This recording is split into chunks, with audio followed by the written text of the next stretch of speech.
quick trick tip here on some basic bar control. If you want to learn all these cool tricks, kite loops, or just giant front rolls, but how to keep yourself steady while you're in the sky, it's really got everything to do with what your hands are doing.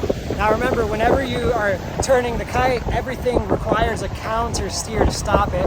So if I steer the kite up to 12, when it's hitting 12, I have to give it a little counter with my left hand, because if I just pull it and it goes to 12, the momentum is going to override, and then the kite's going to end up over there, which needs another correction, and a correction needs a correction, needs a correction, needs a correction. It never ends. So instead of pulling and steering and waiting for the kite to move, it's really good to fly the kite in little twitches. So I might just, from 10 o'clock, if this was the center strut here, I would just twitch the kite until that center strut's pointing where I want it, and then sheet the bar out.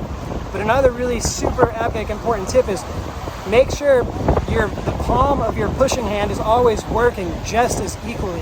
If I'm pulling with my right hand, that palm of my left is always gonna help. When I'm doing a kite loop, I would bring the kite up to 12 o'clock as I'm leaving the water, sheeting all the way. Not only am I pulling with the left hand, but my palm is doing just as much work. If you're not using this, you're gonna eat it. This is pure kite control. Also for the kite loops, down loop transitions, anything where you're trying to minimize the power in the kite.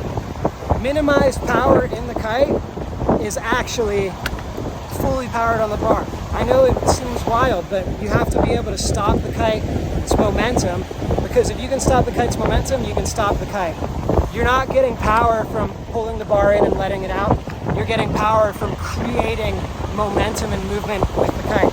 So also, once you let the bar out all the way, it's not about depower.